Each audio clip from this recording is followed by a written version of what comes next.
अस्सलामु अलैकुम वरहमतुल्लाहि वबरकातुहू। मुहतरम नाज़रीन, उम्मीद करता हूँ कि आप लोग खैर आफ़ियत से होंगे।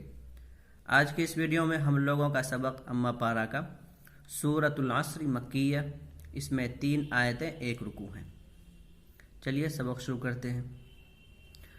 अऊज़ु बिल्लाहि मिनश शैतानिर रजीम। बिस्मिल्लाहिर रहमानिर रहीम। वल अस्र इन्नल इंसान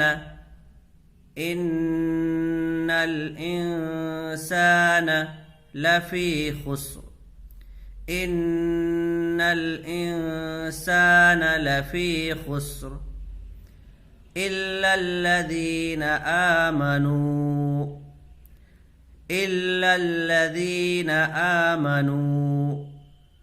वअमिलुस्सालिहाति वतवासौ बिल्हक़्क़ि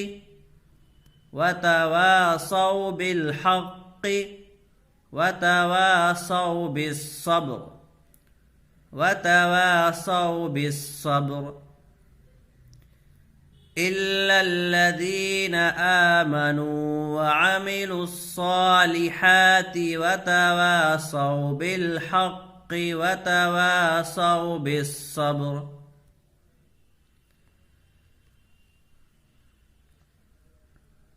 यहाँ पर हुरूफ़ क़मरी का कायदा होगा। अलिफ लाम अगर हुरूफ़ क़मरी के शुरू में हो तो सिर्फ लाम पढ़ा जाएगा, अलिफ को नहीं पढ़ेंगे। या नून में गुन्ना होगा, नून के ऊपर तशदीद है, और जब नून और मीम के ऊपर तशदीद हो तो गुन्ना होगा। यहाँ इख्फ़ा का कायदा होगा।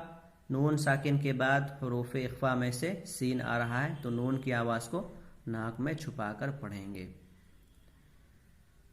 फ़ा को खींच करके पढ़ेंगे इसलिए कि या मद्दा होगा, या साकिन से पहले ज़ेर है। और यहाँ भी दाल को खींच करके पढ़ेंगे, या मद्दा होगा, या साकिन से पहले ज़ेर है। हमज़ा को खींच करके पढ़ेंगे, यहाँ खड़ा ज़बर है और खड़ा ज़बर बराबर होता है अलिफ मद्दा के। वाव मद्दा होगा, वाव साकिन से पहले पेश है, इसको खींच करके पढ़ेंगे। और साद को खींच करके पढ़ेंगे। लाम के नीचे ज़ेर की हरकत है, ज़ेर की हरकत को जल्दी पढ़ें, थोड़ा भी ना खींचें। ज़ेर की आवाज़ नीचे को जाती है। वाव को खींच करके पढ़ेंगे, अलिफ मद्दा होगा, अलिफ से पहले ज़बर है, इसको खींच करके पढ़ेंगे। यहाँ वाव लीन है, हुरूफ़ लीन 2 हैं, वाव या। वाव साकिन से पहले ज़बर हो तो वाव लीन होगा, अगर या साकिन से पहले ज़बर हो तो या लीन होगा। यहाँ वाव लीन है, वाव साकिन से पहले ज़बर है, इसको नरमी के साथ जल्दी अदा करेंगे। आज का सबक हम लोगों का यहीं तक रहता है। अस्सलामु अलैकुम वरहमतुल्लाहि वबरकातुहू।